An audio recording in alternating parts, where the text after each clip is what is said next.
I've seen those struggles. I've been through those struggles of like wanting the glory, wanting the praise, or wanting whatever it may be. And instead, he's like, nope, I'm gonna give you a servant's heart, and you're gonna help other people have that opportunity. Right. But you're not gonna be the one. Yeah. To be that. That's tough. Oh, it's the worst, but it's also a great blessing in the sense of like I've gotten the opportunity to be around the people that are influenced masses. Mm-hmm. So in the sense, I'm getting the opportunity to influence the people that are influencing masses. Right. Some things, because I laid this down, for me, some things started coming to the surface of things that I knew God was like, this is what I need you to work on. And this is what I need you to do before you're ready for what I have for you. Yeah. And he's protecting me by convicting me and by speaking to my heart of saying, hey, don't do this. Like, you know, this isn't right. And it's every single time that I don't listen to that small voice and that small thing that I know I shouldn't be doing something, every single time I listen to that, I don't listen to that, it always ends poorly for me. I think that in the moment it's really hard because you're like, God, why is this happening? I didn't want this to happen. And the entire time God's like, dude, like, I love you and I'm here for you, but this experience is going to grow you. And if only you could see the good I have for you. It's like, this isn't my normal routine. No, it's not. Well, it's going to be a fun time, Earl. Don't you worry. Dude, thanks for doing this. Yeah, I'm happy to do it. Yeah. I appreciate you coming on. I wasn't sure who the next guest was going to be, honestly. I was like, who do I know that could come on the show? And who do I want to reach out to? And just hearing a little bit of your story just made me want to have you on. And it's, I think that talking about touring, talking about the Christian industry, talking about your testimony, I haven't even heard your testimony, and just hearing about who you are and what you've done is pretty cool. So I'm excited for others to hear it. Yeah, it's going to be interesting. Hope I don't make anybody mad. Sorry. Fair warning, everybody. Well, everyone, welcome back to the Center Podcast. I'm sitting here with Creed Knights. Creed, you've been all over, and you're currently residing in Nashville. It is a cloudy fall day today in Nashville, which I love. I'm from Seattle, so shout out to everybody who likes rain. I'm pro gray rainy days. As am I. I don't know why. I think I can be in my feels those days, so I need that. Yeah, 100%. It's a good day to stay inside and watch football. Yes. And we got pumpkin spice lattes right now. I feel good. Yeah, it's a perfect day. It's Yeah. perfect. This is a perfect fall day. Do you have your latte with you? I've already drank it all. Okay, perfect. Okay. I didn't drink mine because I was, Yeah, you were setting up. But dude, just to hop into it, first and foremost, I want to talk about touring. Okay. So you toured for 10 years? Yeah, about 10 years, yeah. 10 years. And was it, just so everyone's aware, it wasn't you in a band, it was more of just helping out with events and other bands that came through? Yeah, so I worked for a promoter mainly. I did a couple things where I was just with the individual band and stuff like that. Mm-hmm. But mainly I worked for a promoter, and they would send me out on different tours. I did a lot of once I got like past the start time, like the beginning of being on the road, I did a lot of stuff like the hospitality side.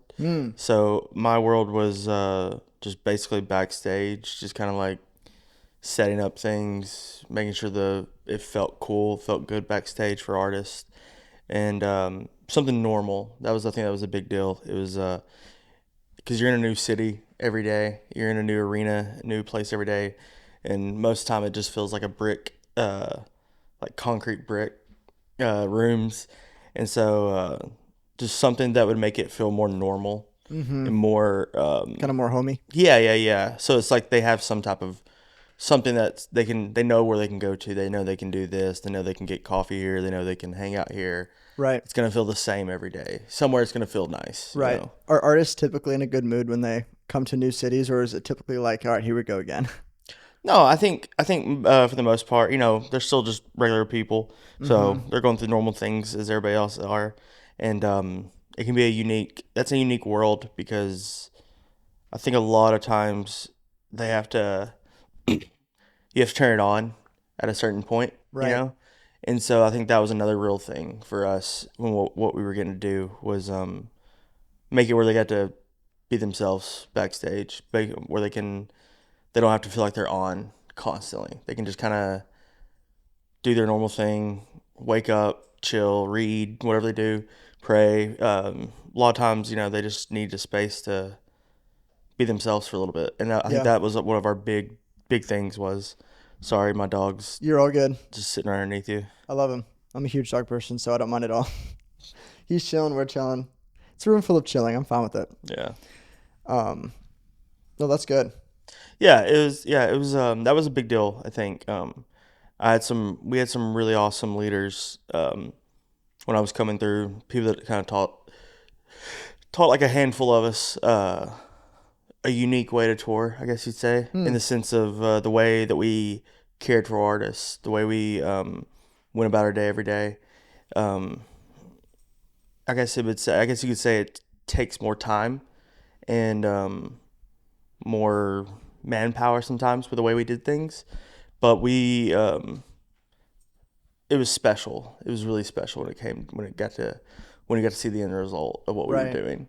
And we worked with a lot of what I was going to do. I was working with a lot of like church side bands, which they weren't just like a normal like worship band from a normal church in a normal city. They were big, Right. obviously, but it's still a different world compared to a normal band that's just all they do is tour every day, or just doing music all the time. These guys were, they worked for a church. They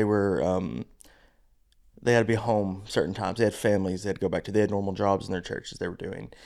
And so that was a big deal. It was to create a unique space where it was like, this isn't something they do every week. Mm-hmm. This is something that they were doing, a month out of the year sometimes. Right. So we created unique spaces to where it was a unique feel for them everywhere when we were going to do these shows. And it was special. It was really special. Like there's so many times I can just think of like certain shows and certain events, and looking back on it, you're just like, that was special. That was special to get to be a part of that. Yeah, that was when you said that they're just normal people. I think that so many people, even Christians, we idolize 100%. Christian influencers 100%. and Christian artists, and they don't seem like regular people. Like oh my gosh, it's that person. Like Yeah. it feels like the room stands still when they walk in, and so it's cool to hear your side of. You see the artist backstage, you interact with them, and you're like, yeah, they're just normal people, just doing their thing. Yeah, they've been given a platform. They're going to use their gifts in a really, really unique, special way, and they're same as us. They're going, same as anybody. They're going through their normal things. They got their ups and downs. They got their family issues that could be happening, and then they have to be able to block all that out and go on stage in front of 15,000 people sometimes, Right. and just be in that moment of just being there for them, I guess you'd say. I don't know. It's unique because I think when you come to the Christian side too, especially, there's something more that you're trying to do, and I think that's the biggest issue. Is it's not them trying. It's not. It shouldn't be you trying to do it. It should just be like, hey God, use me. Right. Do what you gotta do here. And which I think that can take, like, there's grace in that, and there's also the freedom in that sometimes, because if you look at like a country artist that's traveling 40 weeks out of the year and they're just having to do the same thing, they're doing the same thing over and over and over again. I can't imagine that on any side of doing any of that, but like on the Christian side, like especially like I love Christian music, and I guess I'm more of the worship side. That's where I find that's where I find God a lot for me personally. Are you Caleb or Air One? Air One. I'm sorry, I had to. We're gonna mute that. We're gonna cut that part out. Get in trouble. Continue. I'm sorry. I don't know. I just think there's a beautiful thing when it comes to, like with a Christian show, when it's done right, and when people are hurting, you don't know what people are going through, and I think that's a beautiful thing they get to do, for 2 hours. You don't got to think about anything else. It gets to just be a one-on-one with you and God, And that's the beautiful thing of like the tiredness of of doing a show, of waking up at 6 a.m., 7 a.m., whatever it may be, and loading in, doing all the stuff. You're exhausted from the night before, the show, the day before. You're walking into an arena or a theater somewhere, and you're in your like clothes you slept in the night before, and you're walking in, you're meeting these people, and that's the cool thing too, is like especially when you do church shows, is like you're walking into these people can be so excited that you're here that day, and so like there's something special in that too of like you could be so exhausted, so tired. And I think being outside of it now where I'm not touring, not doing these things, I can look back on it and see like there's probably times where I was just a rude person walking into this place, especially the churches. Cuz when you're doing theaters and arenas, these people do that they do this every day. So it's just like rinse and repeat, same thing over and over again. But we're going to these churches, they don't have this all the time. And this is like they've had this circled on their calendar for months, and how big of a deal it is that you're coming there that day. And yeah, I can look back now and be like, man, I was kind of rude sometimes to people when not even meaning to. It could have just been being short. It could just being like, you're in my way. I'm trying to do these things. Let me do my job. But they're just so excited, and I can look back and I can remember being that person. And I think that's like the end all be all goal for me now is getting back to that, like what are they, like the child wonder, the like the one like the not child wonder, the childlike faith they say, or you're just like just this happiness and just this like joy. I think the industry is really easy you can get jaded and tired and uh, just you don't you forget the joy of what you do. You're getting the opportunity you're getting to have. It turns into a job. It's just your job, Right. and that lets you get jaded real easy because you're like, man, I have to do this every day. I have to get up, do this. No one cares. No one knows what I'm doing, and you're like, wait, look at the opportunity you have. Mm-hmm. Look what you get to do. Look what you get to be a part of. Quit making everything to be about you. And we do that so much. So much. It's so easy. It's so easy because it's not about like that's my biggest problem. I think is I think about like, what about me? What about me? What about me? Why aren't well? Yeah, I'm the lead in my own story. Cool, but there's a way bigger story that's going on here Right. that We're not the main character. not the main character, and it doesn't matter. Yeah. Like I'm just a tiny little small thing, but God gave me this really cool opportunity to be involved in something that's so much bigger than me. And those little moments, like I think that's one of the biggest things, like especially when I was touring, was making sure I took the time to go out into the show and just stand in front of house for a song sometimes and just be like, okay, God, I get it. Yeah, Right. thanks for reminding me. Thanks for letting me be a part of Be a this. part of this. Yeah. Yeah. Yeah. That's exactly how I felt when I joined K-Love. And I'm working at the shop, and you look at all these CEOs and you look at all the talent that comes through, and my first week was not met with tons of joy, but a lot of comparison of, man, like, yes, I'm at K-Love, which, K-Love is an amazing ministry and it helps thousands, if not millions of people. And like, I'm here, I get this opportunity to meet all these people and it's amazing, but I'm not in this position. I'm not making as much as this person. And it was just interesting how comparison just came so fast. But I think that you have a good point there of we make it so much about ourselves. And, how much joy would I experience if I didn't compare and I just counted my blessings and just kind of looked at God and just said, you know what? Thank you. Thank you for giving me the ability to even be able to come to work today and walk here. Dude, that's my prayer now. It's I'm at a point right now where I feel like my prayer life's crazy. It's weird. It's not consistent and it's random, and it's like I'm in this weird space where it's like I'm more of I'm not praying anymore. I'm not praying. I'm trying to just have conversations. So it's throughout the day. My prayer world. That's my prayer world now. It's just like throughout the day, I'm just trying to have conversations with him, and I'm not. So I like if I try to be structured and like lay down or like right before I go to bed, like I'm gonna pray. I'm gonna do my.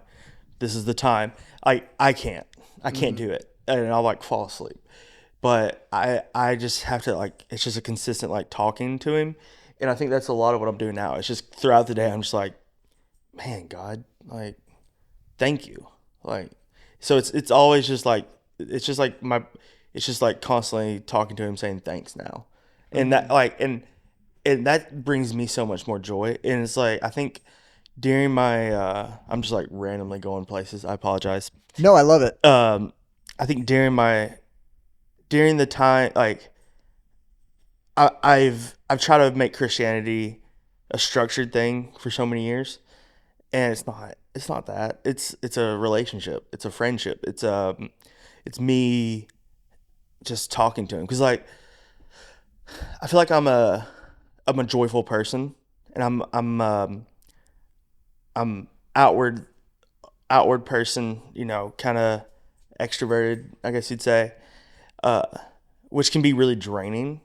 And and so I went through a season of doing that out like external, and this kind of feeds into like the touring side too, of getting near the end of my touring. I was just really tired, and really much in my own world of like, why am I doing this? No one cares. What am I doing here? And I was getting away from the joyfulness of it, of like, God, look at this opportunity you gave me. Right. And it was turning to like, I'm burnt out, I'm mad, I want to leave, get me out of this. And my prayers weren't, I wasn't like, there was no prayer or joyfulness in that. It was just anger a Yeah. lot. And I had to get away. Yes. But yeah, I'm now just like I constantly just try to like be thankful. There's a song with it's kind of funny. It's not even a new song. It's a Bethel. They did a song. It's called like it's like Goodness of God or something like that with Yeah. Jen. It's an older song, but Okay, it's that's just such a good song. but like throughout this whole song, it's like God, you've been so good. Yeah. Like through everything, you've been good. Like I'm still here. I still have a roof over my head. I still have food, water, and and I think that's a big deal. Is we get so into like looking at other people, like you were saying about being being at K Love and stuff. And you're looking at other people, looking at what they get to do, what they make, what they get to do. And you're like, man, but like I'm not in a bad place. Right. But I think we have expectations what we want, and I think that's us having to like rip that apart, rip that away, and be like, okay, God, where do you want me? What do you want me to do? Where am I supposed to be? If this is what I'm supposed to be doing right now, okay, cool. This is where I'm gonna be. Right. But I'm always ready. I'm always ready. If you when you're ready for the next thing, I'm ready to go. Right. You know, I'm ready for it. But I'm happy, and I don't even want to say content. I always hate that word, like being content. But I'm happy being here, I guess. I'm happy with the space you have me in. I think that's a big that can bring joy if you can just be in that moment. Right. You Kind of know? run your own race. You know, Paul talks about that. And I think when we start looking at other people's lane, you see these big artists when you're on tour and you realize, man, I wish I was living their life. Their life seems so sweet. But you don't see all the struggle that they're dealing with. You don't see the addiction. You don't see the betrayal and all the stuff that they're having to deal with. And, you know, Paul encourages us to run our own race and to stay in our own lane and not to compare ourselves to other people. And I remember recently, I saw this guy. He was a big deal when drop shipping became a big thing. And I used to follow a lot of that because I wanted to make money online and I wanted to be a part of that. But this one guy, I saw that he just deleted everything and he made a new YouTube, and he posted a video saying, hey, I've been depressed and I've been feeling like I've been longing for something for the last 6 months. And he's like, I haven't been able to figure out what that is. But he said, I realize now that it's Jesus. And here I am, you know, sitting here watching this video, and I realized, man, I had the thing that this multimillionaire was looking for 6 years for the Okay. last 6 years, and I wasn't willing to share it, and I wasn't willing to really, really look inward and say, I don't know, like I'm in my own lane and he's in his own lane. Like, how can I bless other people when they're running their race Yeah. instead of trying to compare and want their race? Yeah. And I just realized, like, wow, even with everything that he had that I wanted, he was desiring something that I already had. And I wasn't, I just didn't see it because I was so busy focusing on other people. Yeah. Instead, like I said, count your blessings. Like, what has God given you? And it's a big conviction for me, for sure. Yeah. I mean, you look at like big time, like famous celebrities, and they're like, and they'll get to some of them. They'll get to a point they're like, yeah, I have literally everything, can do anything I want, Mm-hmm. go anywhere I want, be with anybody I want to be with, and why do I feel like I have this massive empty hole in me still? And you're like, it, it's so sad. It's so sad that it takes to that point where they're like, wait, why do I still feel like this? And like I lived in Los Angeles for a little while, and when I was out there, I had an opportunity to be, in some really cool situations, and I just remember the hurt and the loneliness that any of those people are feeling. Not just the big. I mean, the Christian people, that all of them, there's a loneliness that those people get to feel sometimes in those worlds. And yeah, it comes back to like a commune. Sorry, I thought I was gonna knock your coffee over. It's all good. It's empty, even if you Um, did. uh, a community, and yeah, there's a God-sized hole in their soul, Mm-hmm. and I feel like it's such a so it's sad.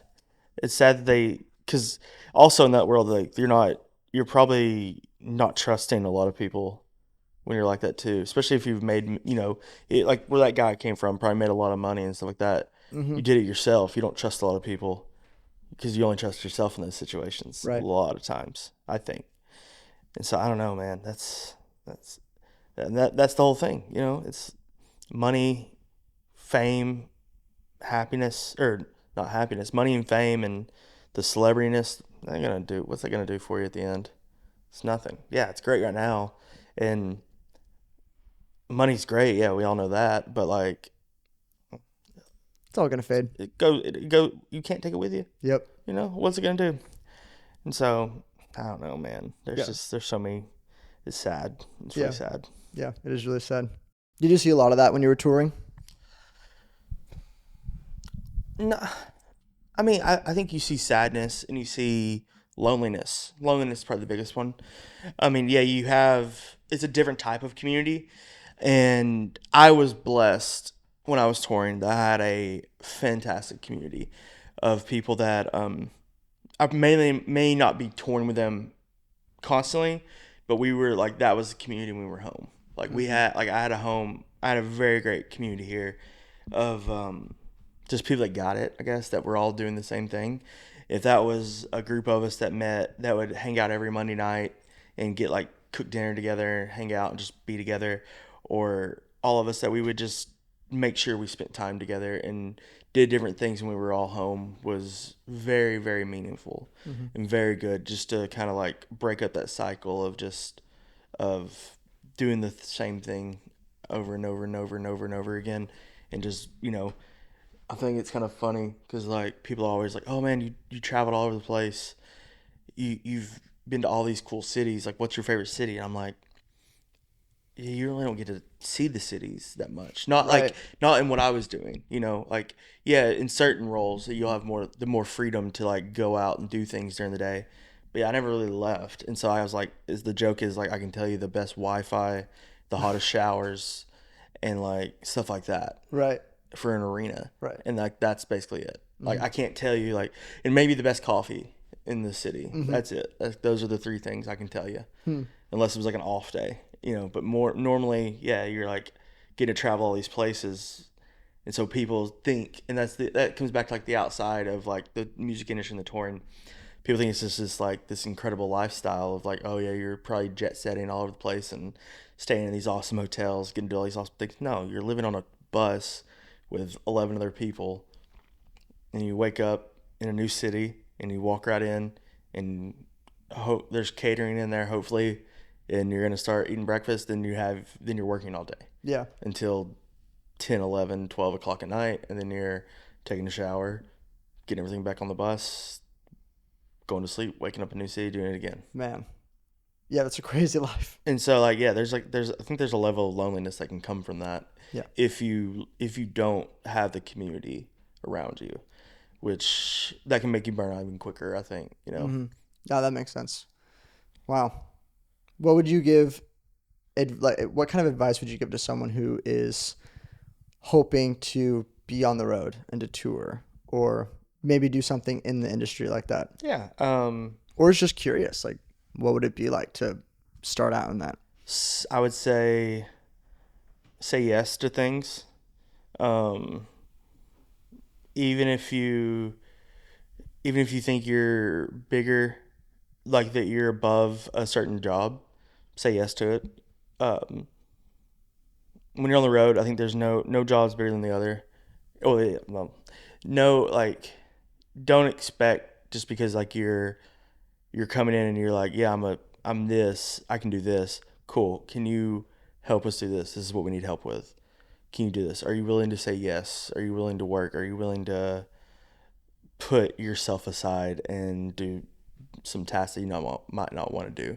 And that could be like, yeah, I need you to clean up towels at the end of the night and make sure those get washed and get back on the bus so we can have them for the next day. And that can seem like a really like crappy job to do, but it's something that's needed. Got to humble yourself. Humble yourself. I feel like 100%. that's something that you got to do in a lot of jobs. And I can definitely see why that would be a big thing in touring, especially if I honestly just can't imagine living a life where you're like, I'm above this job or I'm above doing this. I think I mean, I think it's easy. Like when I got my start and that was what I was doing. Sorry. You're fine. And when I got my start, I was like a college kid, and yeah, I didn't get paid a lot or anything like that, but it was such a cool opportunity and cool experience. For sure. And it's like in the moment, I'm like, yeah, this is the greatest thing ever. And obviously, yeah, you get tired and like by the end of that tour, you're just like, man, I'm drained. But it was like, I was still like this young kid, and I was so excited. So I was so happy to like, yeah, my first job was be the first one in, make sure the towels are out. Then I had like all these just random tasks throughout the day I was doing, getting merch out, getting boxes, doing this. And then throughout the day, I'm like picking up towels and making sure they're getting to the person that's going to wash them. And then at the end of the night, I'm making sure they're all washed and we're ready to be back on the bus the next day. Mm-hmm. And like looking back, you're like, yeah, it sucked. Sucks bad. But yeah, it's a humbling experience. And I think it also helps you grow. I think if you're willing to start at the lowest level and go up, you're doing it the right way over being like, nah, I have a degree in this. I'm not doing that. I do this only. I'm like, come on, guy. You got to humble yourself. For sure. Yeah. Have you experienced a lot of touring in the secular industry? Not a lot. I did a little, did some country things mainly. It's a completely different world. It's the same, but it's different. I think it's the same of like, yeah, you're touring, doing those things, but it's just, it's really interesting when you're with Christians for a purpose and you're doing something versus that. It's just like, this is what we do for a living. This is how we do it. Right. Which, I mean, that's their job. You know, that is what it is. But that just wasn't my vibe, I guess you'd say. I think I saw too much that I just didn't want to be a part of. Mm-hmm. Got to, yeah, just not my vibe, I guess. For sure. If we want to go that route. Yeah, 100%. Yeah. Well, I think that, from going to the last couple of jobs that I've worked, it's been in, it's just been in the business world. Mm-hmm. It's just been, different things.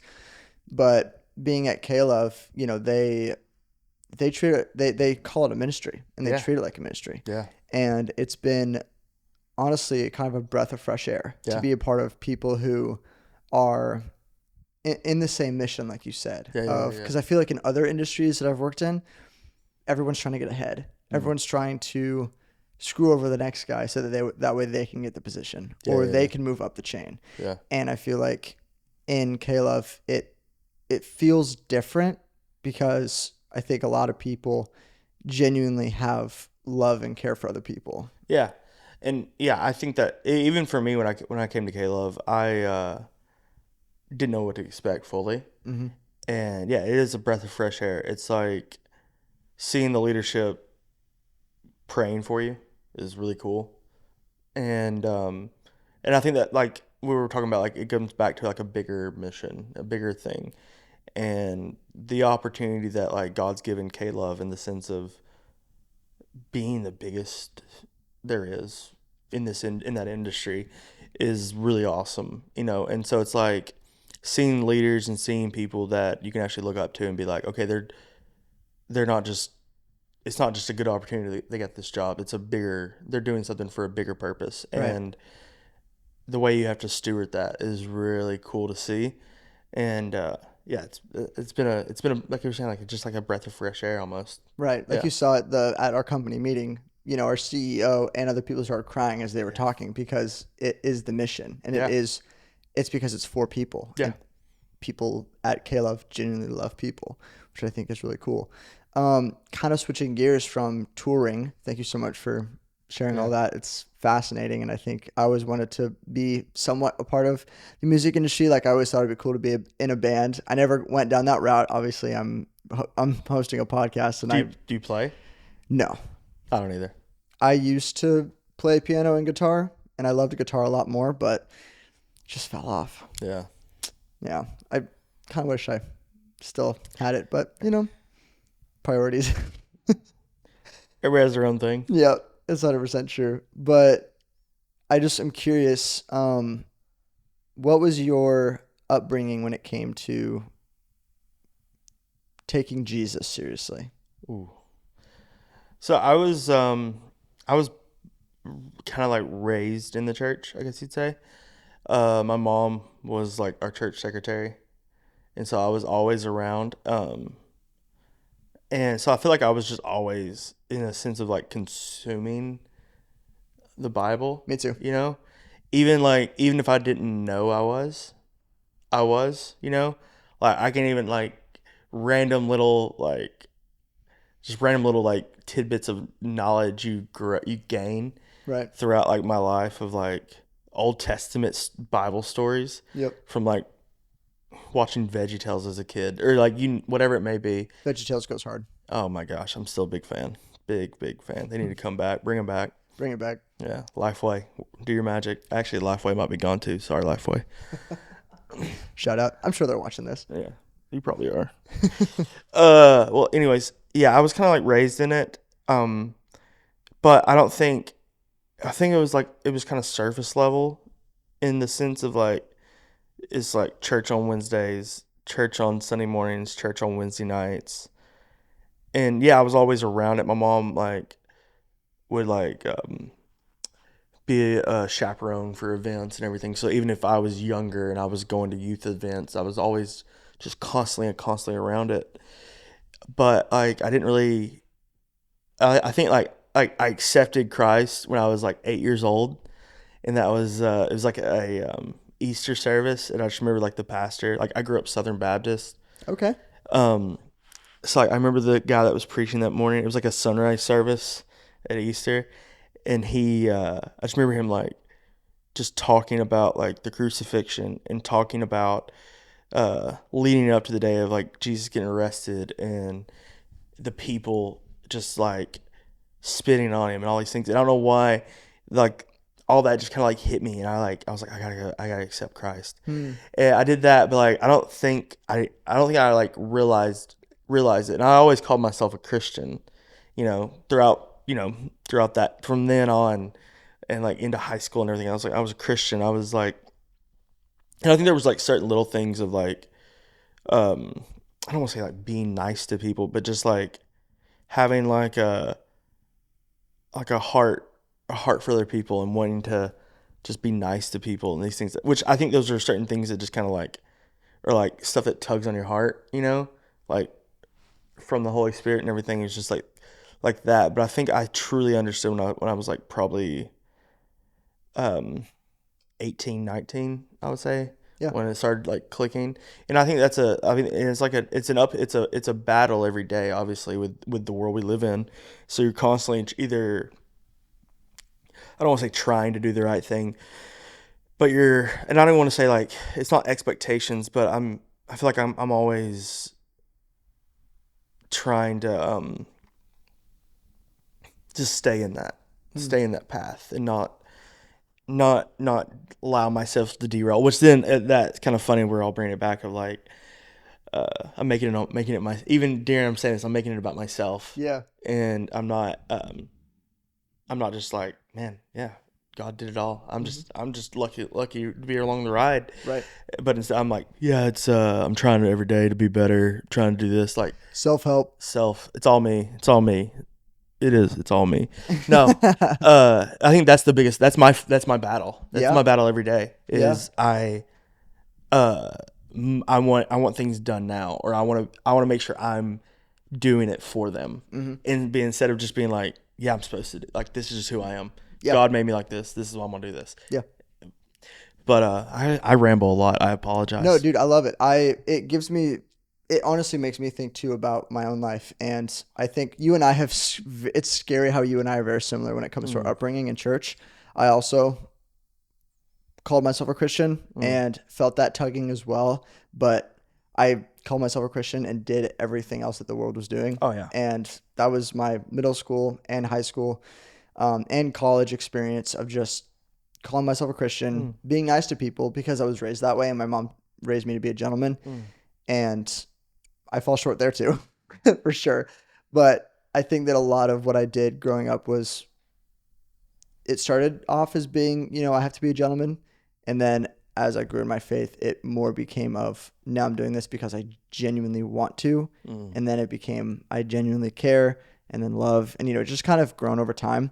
But I also grew up just in a Christian household. I actually grew up Lutheran. Okay. And for like the first 10 years, and then experienced non-denominational church. But yeah, Wednesday night youth group was my thing, and Sunday morning church. And I would call myself a Christian, wouldn't live like it. And it was only until it was only the last couple of years where I have really just taken it seriously. Wow. That's awesome. And I think it was 2023 of February. 2023 is when I got baptized.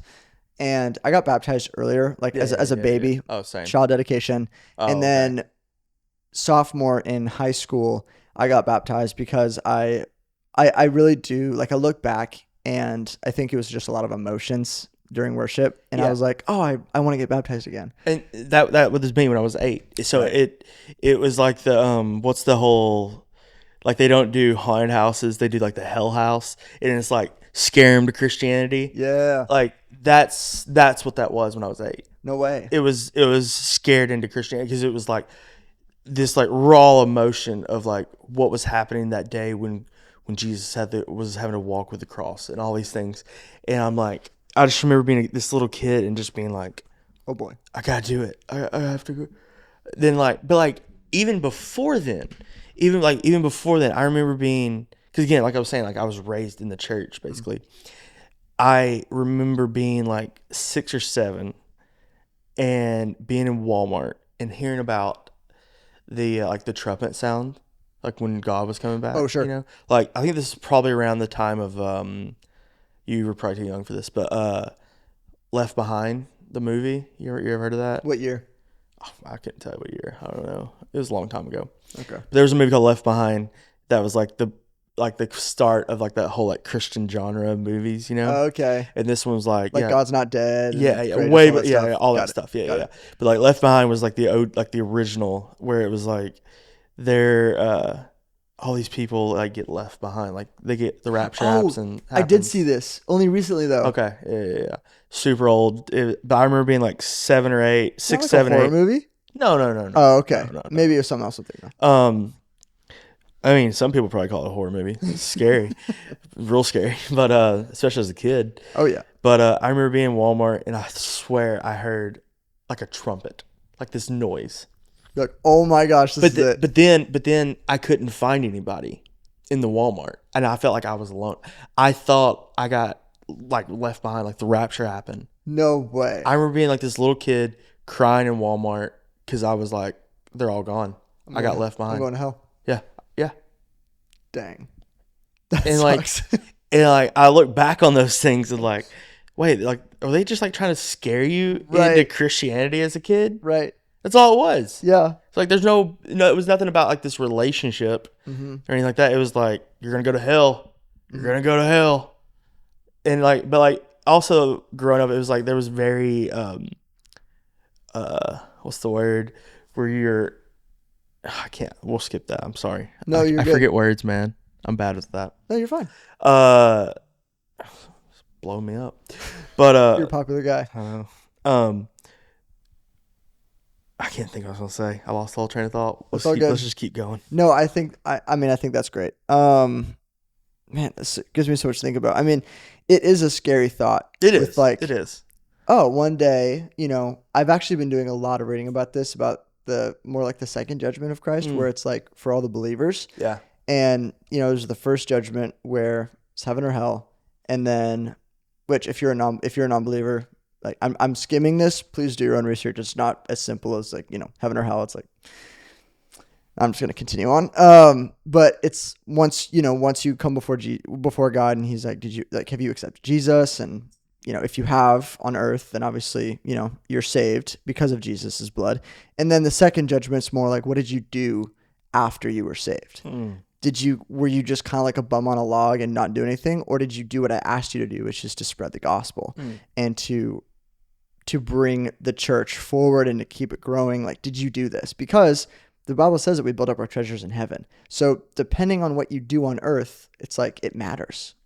Yeah, that's a hard thing for me because I feel like I don't like the idea of works being, but like I think they can like I don't want to say coexist. It like you're gonna like when you accept Christ, I think you're gonna want Correct to do those things. Right. It's not a salvation. Works is not a salvation issue. Yeah, 100%. It has nothing to do with salvation. And but I also don't like the idea. I just don't like the idea though of like, hey God, look all I did. Right.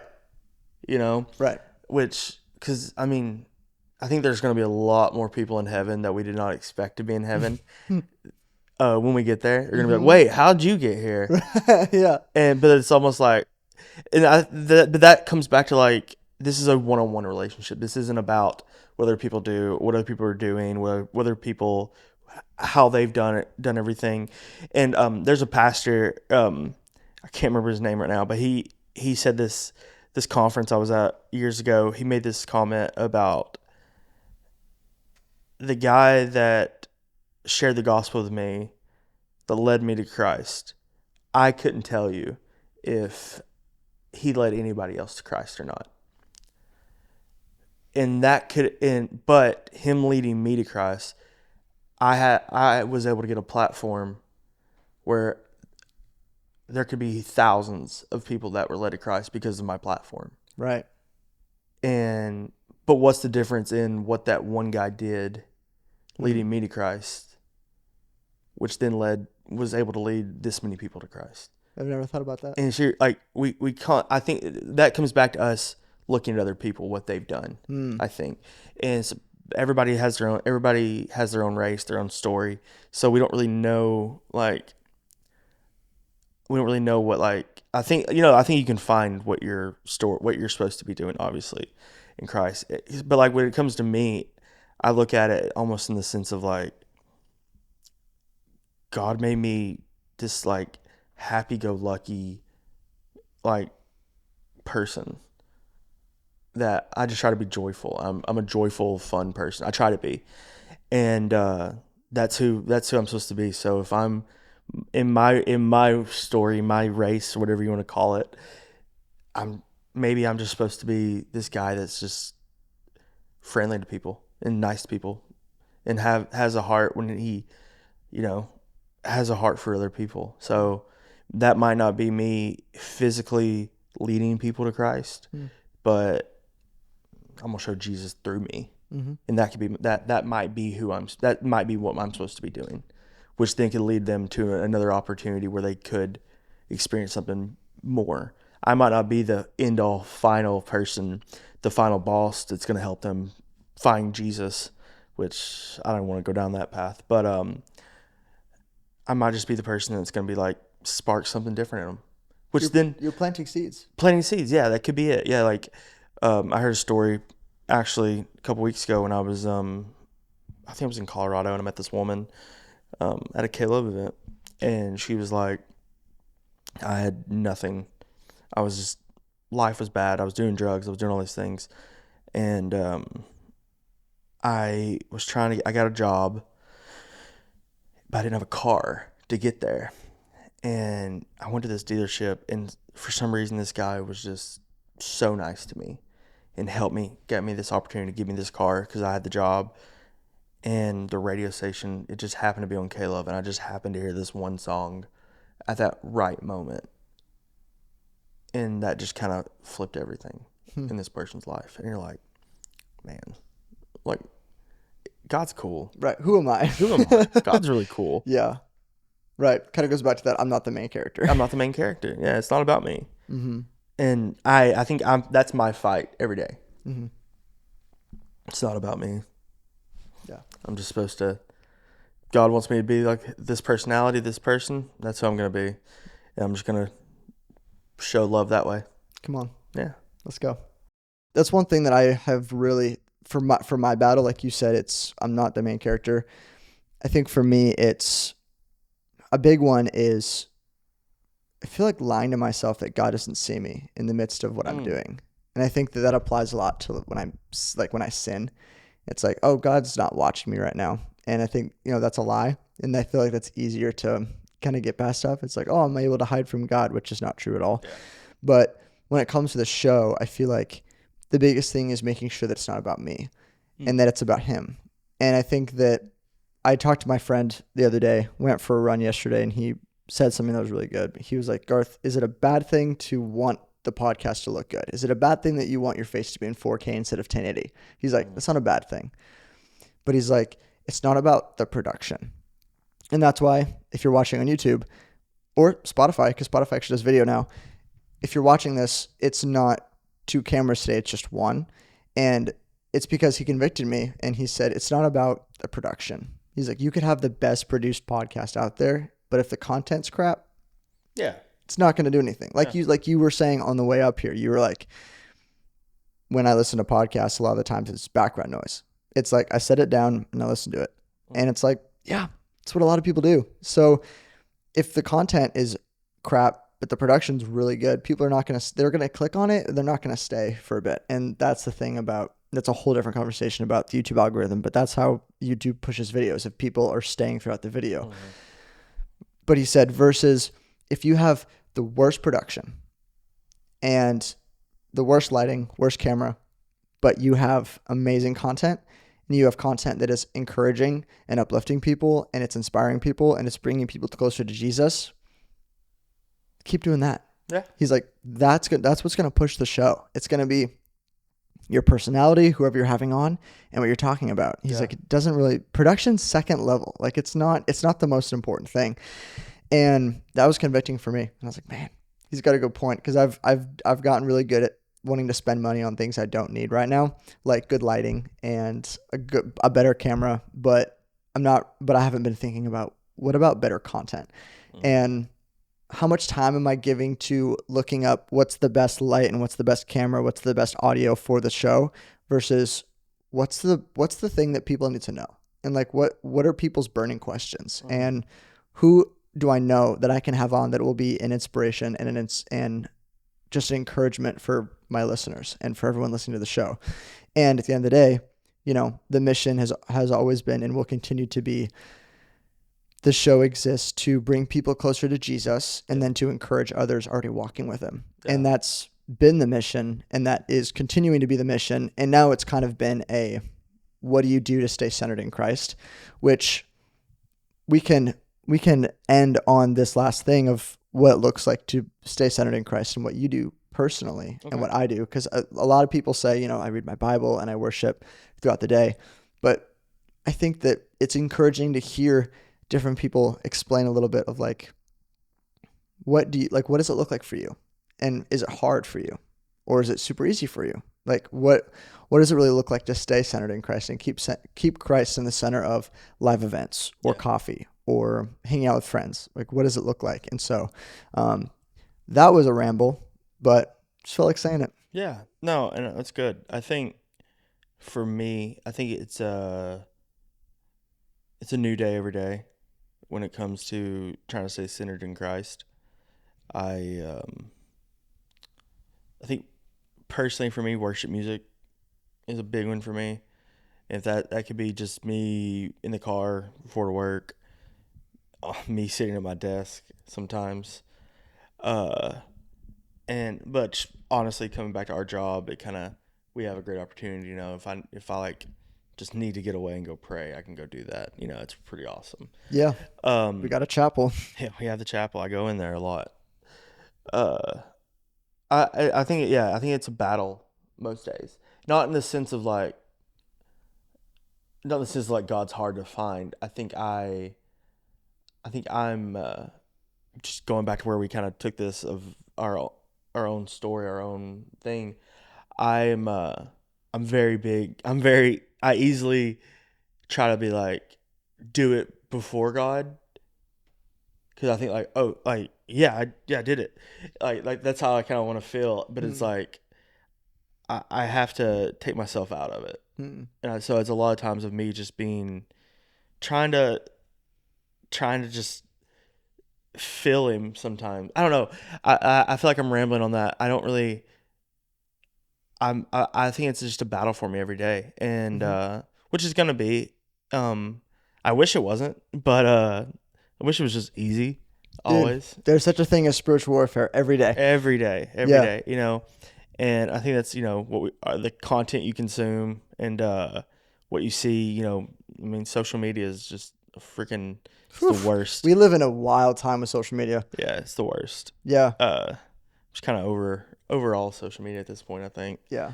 But yeah, it's just mainly worship music for me is my biggest thing. And like we were saying, I'm just constantly trying to talk to him all day. Yeah. Just staying in one massive conversation just all day of just like I think that's what it kind of is like it's like he's on the phone with you all the time. Right. He's always available. He's just talk to me. We don't have to talk about anything particular. We can just talk. Yeah. Like there's like a country song. What was it? It's like some dad sees his son praying and he's like he was talking to him like he was talking to a friend. And I'm like, and that just takes me all the way back to like the childlike wonder of like, yeah, just talk to him like he's a friend. Right. Why do we got to make it into this? Why do we got to make everything into this like production of like a prayer or of a time of like of trying to make I feel like it's so easy to bring it back onto you. So easy. And so it's like, man, and I think that comes down to like some of these concerts of just like random moments of like all the lights being off and there's no music playing, but for some reason I've never felt his presence as powerful in those moments. And you're just like, yeah, I don't need all these lights, all these things, none of this. Just need you. And when I'm sitting in that, it's the greatest feeling in the world. Like, it's hard, like especially if you're not a Christian, it's hard to explain that feeling. But there's a feeling, and it's pretty rad. Yeah, and the fact that we get to be like that for all of eternity, it's gonna be pretty sick. Yeah, it's pretty sick. Yeah, when you were talking, it just made me think about just what the Bible says about picking up your cross and dying to yourself. It's like.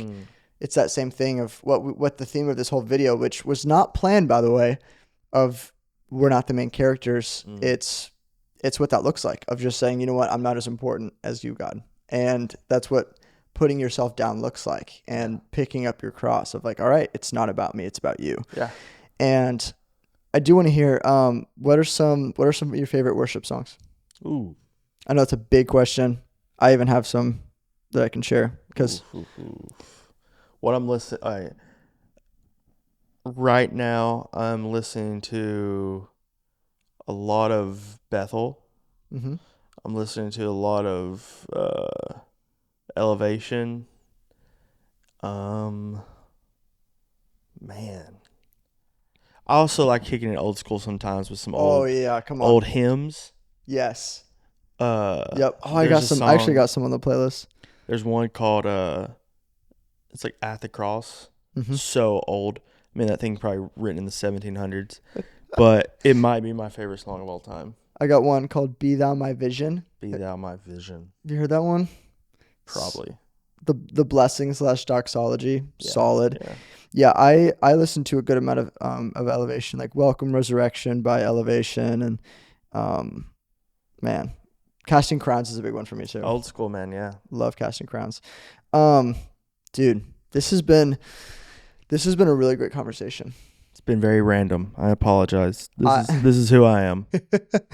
I love having you on, man. It's a lot of fun. I mean, like I said, talking about this was not planned. Of the theme of we're not the main character of our story, and that's something that I've been wrestling with recently. With, like I said, with the show, of caring so much about how do I look and how is the production and all this stuff, and it's like it's not about me. Like yes, it's not bad to want to make the show look as good as possible, but if the content's not there, like, you know, people are willing to watch and listen to a bad produced podcast as long as the content's great. Yeah.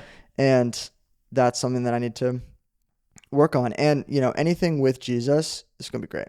100%. Like the Bible's just got the best content out there. So I enjoy talking about it. It's a love story. It is. The Bible, like, I know you're trying to end, but No, please continue. in my mind, the Bible's a love story. That's how I see things. Yeah. Okay. I don't think it's just you. I was raised. Sorry, that's prickly. I just pricked myself. That's fine. Gotcha. I was raised watching rom-coms with my Same. mom. Me and my mom, that's what we did. All right, you got to tell me one of your favorite rom-coms then. Oh.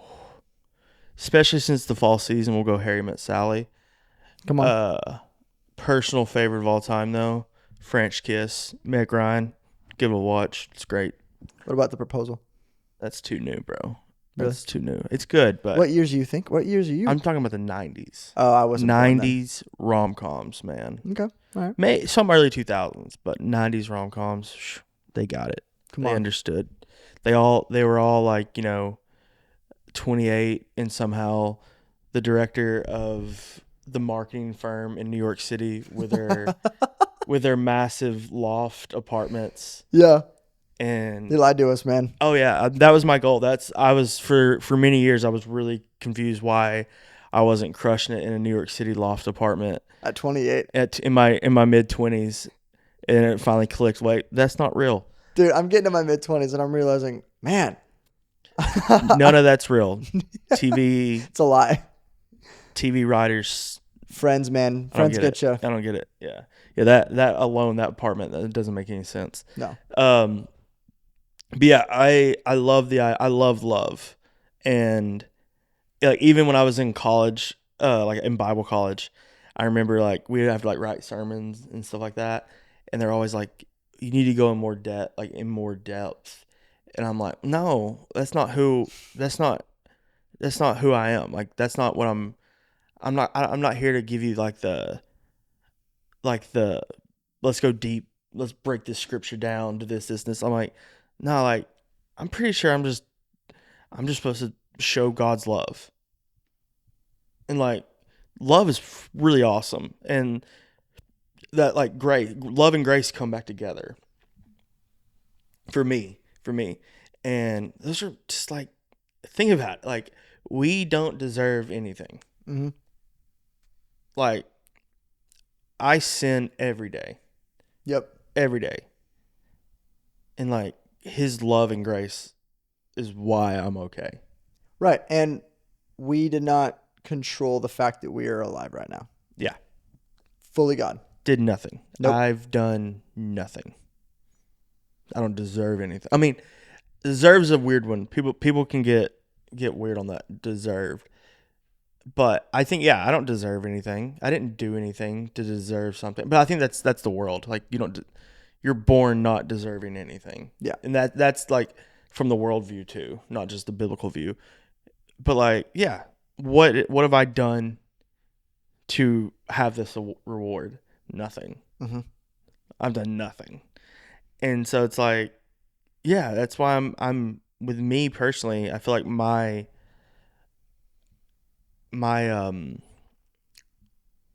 task, if you want to call it that, is just to love people, show love, and realize and my battle is to realize I'm not the main character, which that's an interesting thing because I think things that are like, not want to say hindering us. I think things that are like, what's our biggest struggle, but then also like that's one of my biggest struggles. Hmm. And then fighting with that there was that weird desire of like wanting to be known. And so it's like God like basically just took that completely away from like, yeah, you're gonna struggle with this, like this is your battle. Hmm. And I thought I was supposed to, like, as a younger person, I thought I was supposed to like try to overcome that, like, okay, if I'm just better, then God's gonna give me this and this because I fought that one. No, he's showing me now as I'm older that like even though like that was the desire the whole time, I can use that in a different way now to help somebody else. Right. I've seen those struggles. I've been through those struggles of like wanting the glory, wanting the praise, or wanting whatever it may be. And instead he's like, nope, I'm gonna give you a servant's heart, and you're gonna help other people have that opportunity, Right. but you're not gonna be the one Yeah. to be that. That's tough. Oh, it's the worst, but it's also a great blessing in the Yeah. sense of like, I've gotten now, if you look at it, I've gotten the opportunity to be around the people that are influence masses. Mm-hmm. So in the sense, I'm getting the opportunity to influence the people that are influencing masses. Right. Yeah. And it's not about being better. It's about being faithful. Yeah. Yes. God will, if you're faithful with what God's given you, the Bible says that He will bless you with more, but it might not be what you think. It's never what you think. Yeah. It's never what you think. And I think it's not also, I think it's faithful and grateful. Grateful for the opportunity where you're at in that moment. And not just being like, okay, if I'm faithful in this moment, then 5 years down from here, you're going to put me in this spot. Yeah. Nope. You might still be in this exact spot, and that might just be it. Mm-hmm. Or you might be somewhere else completely that you didn't even know was going to happen. Like, I never expected to be living back in Nashville. Really? Never. Where'd you want to live? I was going to stay in Los Angeles. Okay. That was the dream. That was the goal. But Los Angeles was not good for me. Long term. It's incredible people, incredible food, incredible experience. I would never change that experience of getting to be there. But I think God knew I wasn't ready to live there, and was strong enough to constantly be there. He's like, no, you need this, or you need to be humbled again. Almost. And I think God humbles you. He definitely humbles you. Oh, I've been humbled. Bro, I know what that feels like. I went from living in LA, loving life, to COVID, all the things, a lot of stuff happened, to being back in Alabama where I'm from, living at my dad's house with zero Wi-Fi, horrible phone service. I basically went from being extremely overstimulated to like nothing. And that was a dark time. But like, it was also like, looking back now, there was such a humbling experience, such a needing to get back to who I'm supposed to be and where I was supposed to be. And I think that filters all the way back into the sense of the beginning of my touring world, of my like getting into the music industry, compared to like where I was at like my worst in it, where it was like, that, and I think this whole, it's all a massive circle almost of like getting to K-Love and getting to these things and getting to see like just this true love that people have for other people, and there's just like a singular purpose, Mm-hmm. and seeing that purpose not be about me, Yeah. and this, I think this all comes back, we're not the main character, and that's just a struggle that I'm gonna fight, that I fight with, but also it's as I'm growing and as I'm talking to God more and more about it, of like, okay, yeah, this is my struggle, this is what I'm gonna do, give me the knowledge I need for this, give me the grace for it, give me the words to say, but also bring people in my life that not only can give me rest when I need it, but also people that I can help, Mm-hmm. that I, with my experiences now. Right. And so like that's I think that's just like the whole thing, like we're everybody is different. Yeah, we aren't the main character in the story, but we do have a story. And in the end, how are we going to use our story and our struggles and our experiences that God's laid out for us to glorify Him and to help other people with that? Right. And that may not be me sharing the gospel with people. Mm. I think there's multiple ways. I think there's multiple like that could just be me being there, sitting with somebody in a moment, like what Jesus cried with people that when they were weeping, He laughed with people that were laughing. He was with them in that moment. Mm. And so like that's who I see now as myself, is like, yeah, I'm just gonna be present Mm-hmm. with people and whatever they're going through. Mm-hmm. And if that comes through with me helping them with my past experiences, my past struggles, like family stuff, whatever it may be, that's where I'm gonna be. That's Right. when God's like, okay, yeah, you're doing what I want you to do. You're in this moment with that person present. Now they're gonna open up and they're gonna say, hey, yeah, I just lost a family member. I just had somebody pass away, and then I'm like, hey, my mom died when I was 19. I can walk them through that. Mm-hmm. I've had that experience now that I can use that, and that's a unique thing. I was talking to my brother about. I don't know if You're fine. we're good. You're good. I was talking to my brother about that. Of just using your past, good or bad. Good, like what I mean. Like I found this ministry the other day. This guy, he worked for Richard Nixon and was part of Watergate. Went to jail for spying and all that stuff in the 60s. While in jail, found Christ and completely changed his whole life. He came out of prison and started this massive prison ministry. That's like, it's one of the biggest in the country now. They have churches all over the country, working with prisoners on reformment, working with prisoners to help them when they come out of jail, with jobs, all these different things he's doing. And it's like, that's crazy that was his like, he probably thought his life was set. Right. He's like, man, I'm working for the president. I get to do whatever we want. We're the peak of what we get to do. Goes to jail, finds Christ, completely changes his whole thing. And now look what his legacy is. Mm-hmm. That's awesome. Yeah. To me. That's awesome. And so, yeah, I'm just going to be present. Yeah.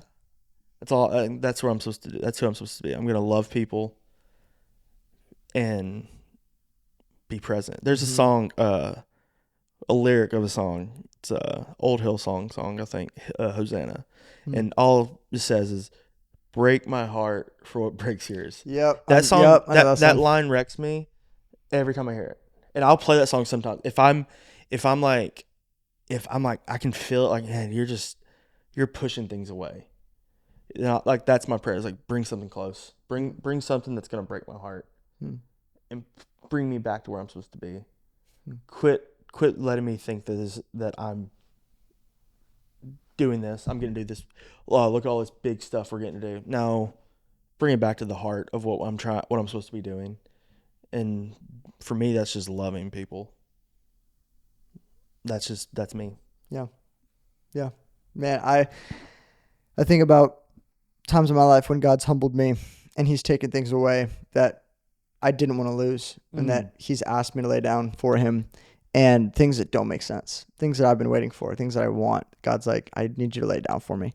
And in the moment, he doesn't tell you why, which is so hard because that's that step of faith. But then later on, you realize, oh, some things, because I laid this down, for me, some things started coming to the surface of things that I knew God was like, this is what I need you to work on. And this is what I need you to do before you're ready for what I have for you. Yeah. And he's protecting me, at least trying to protect me, by convicting me and by speaking to my heart of saying, hey, don't do this. Like, you know, this isn't right. And it's every single time that I don't listen to that small voice and that small thing that I know I shouldn't be doing something, every single time I listen to that, I don't listen to that, it always ends poorly for me. And I think that in the moment it's really hard because you're like, God, why is this happening? I didn't want this to happen. And the entire time God's like, dude, like, I love you and I'm here for you, but this experience is going to grow you. And if only you could see the good I have for you. And so a lot of the times when we get humbled, it's a grace thing. And Grace, it's trust, it's blind trust, which is so difficult to do. Also, for anybody watching, this is Earl. Hello, Earl. This is my dog. I don't know if you can see him in the shot or not. You totally can. But yeah, he's being Velcro today, and so he just decided he's gonna sit right here and be in all the shots with me. So, which I love. And no, I'm sure everyone else loves it. No, he's not an emotional support dog, but he is also my emotional support dog. He's a good dude. Earl. What a guy.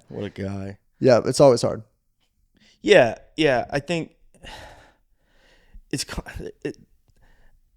I mean, we're going to struggle every day. Like, I think that's the thing that that's hard for a lot of Christians, especially newer Christians. And I think that's why it's such a big deal. When I was younger, I always, like, certain things you'd always hear, like, make sure you, like, you get into a good community, those type of things. And it makes so much sense now. Luckily, for me and for you too as well, Pastor Bill from K-Love is probably one of the greatest human beings in the world. And that was his whole thing when I was coming on. He's like, you're coming back to Nashville, make sure you get connected into a local community. But I'm also a very firm believer in, like, a church building doesn't have to be a church building. I think God's everywhere.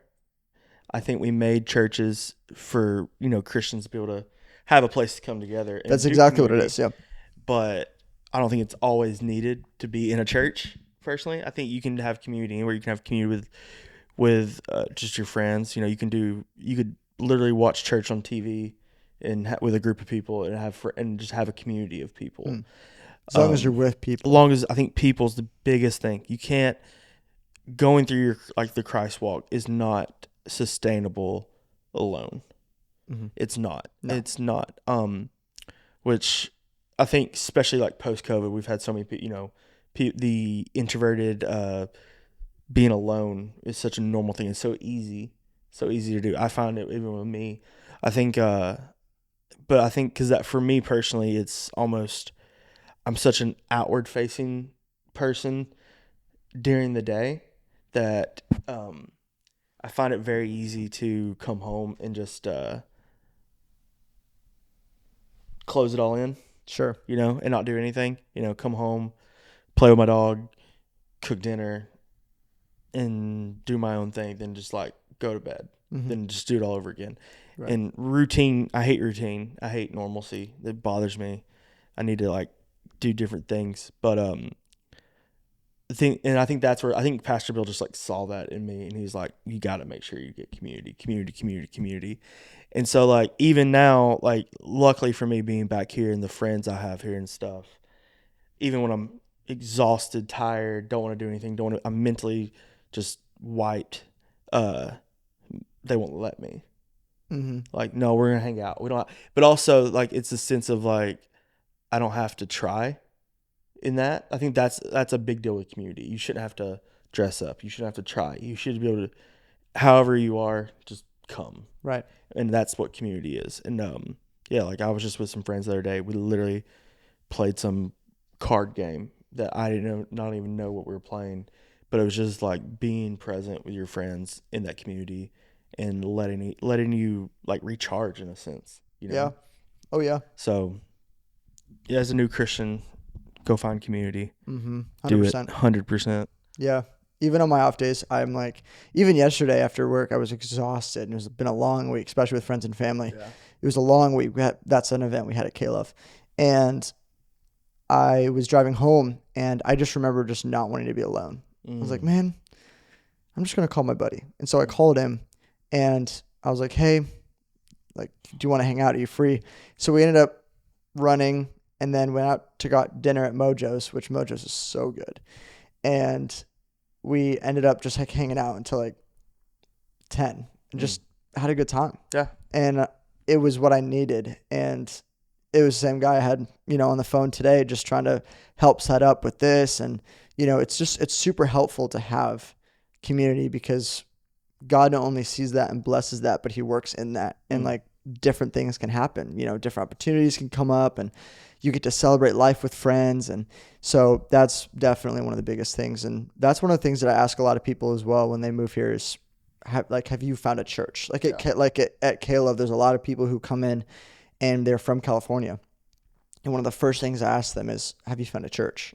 Because it's so important to get connected. And I go to Church of the City in Franklin, and it is a mega church. And I haven't been a part of a mega church before. But I will say that when I got connected, when I started serving at youth group, serving on Sundays at Kid City, doing college group on Thursdays, when I got connected, that was when a mega church feels like a small church. 100%. Because then you start recognizing people like, oh, I serve next to you at Kid City, or hey, we're co-leaders on Wednesday nights. I know you, or I see you at City Students. I see you on Sundays. You have a son that's in college. Like, you just see these people, and it makes it feel so much less like a big church. And honestly, it just takes time too, because you just got to feel like. And I think every church is different. I think you, if they're doing it right, then it definitely will feel. It won't feel like a huge church, But then there's also places you can go and you can just feel like a number. But I think a lot of that is also you as well. Sure. You have to take a step out to do that. You can't just show up and hope people are going to come up to you and be like, hey, you're brand new. Do you want to serve? Right. Right. Do you want to be involved? No, I know people who have come with me to the big church and ended up leaving because they didn't feel connected. And it's just like, well, but you didn't do anything. Yeah. You didn't put yourself out there to try and get connected. You just went on Sundays and that's it. Yeah. And you got to put in that work because God's not going to just continue to bless you if you're not doing anything. It's a partnership. God wants you to take that first step so that way he can show you where you're going. And like, he wants to work with you. He doesn't want you to just be on the couch and then God's like opportunity after opportunity after opportunity. It's more like God wants you to get up and start looking for it so he can present it to you. And it's like, obviously God can do whatever, cause he's God. But in my own life, that's been the case of God has blessed me far more to when I start partnering with him. And I'm like, God, I'm willing to work hard on the show. I just need you to bring the people. I need you to bring the guests. I need you to bring the audience. And he does every single time. Yeah. And it's those times where I'm not working on it to where it's, you don't see the fruit as much. And I think that what is it? It's sowing and reaping is a thing that Paul talks about. Yeah. And it is a reality. It's whatever you sow, you will reap. It's a gardening metaphor. It's whatever you're putting into the ground, you will get up. If you're putting a peach tree seed in the ground, it's going to be a peach tree. And you're not going to expect anything else. And so what are you sowing in your life? What are you watching? What are you spending most of your time doing? Because whatever you're doing, you're planting seeds, and eventually over time it's going to reap something. Yeah. And, for me, I grew up playing a lot of video games because my dad works for Microsoft, and it was only recently to where I started getting really angry while I was playing. And I was like, I don't like this about myself. And I shouldn't be getting upset at something like this. And it's after a long time of little things happening to where it was annoying and then it was really annoying, and then it was getting me upset, and it was just these little things that I was just sowing my time into this, and then over time it was just like, oh wow, I'm really angry, or I'm not where I want to be because I've spent so much time over here. I'm reaping what I'm sowing. Instead, what would it look like to, work on the show, get connected with more people, read my Bible, go for a run, do something else that's sowing better things? Because if I'm doing those things over time, I'm going to start reaping better things. So it's, whatever you're putting in, you're going to get out. And I think that, it's an important thing to realize. And I used to think that, I can just do whatever I want and God's just going to bless that. But it's like, no, God actually has really good things for you. And he wants to partner with you.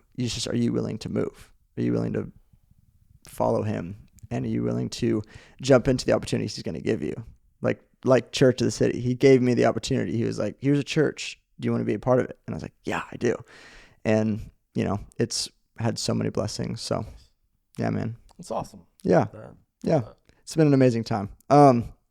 Dude, I think that you officially have broken the record for the longest episode. I told you this was going to happen. Dude, I like to talk. When you said this is going to be a Joe Rogan episode, I was like, it's going to be over an hour for sure. Oh yeah. We can go 3 if you want. Yeah, dude, I'm honestly not opposed.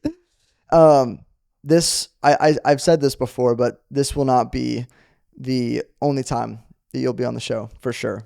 I'm always available because, I love having people on. I love doing this, and I hope that I will be praying that this is an encouragement and an inspiration to people because Sweet. Yeah, me as well. Thank you. Of course. Yeah. I really appreciate you coming on. Everyone, thanks for watching. Thanks for tuning into this episode. This is episode 31. Wow. Episode 32. Yeah, something like that. So, dude, I appreciate you being a part of the show. Me, man. Yeah, anytime. You're the man. Let's go.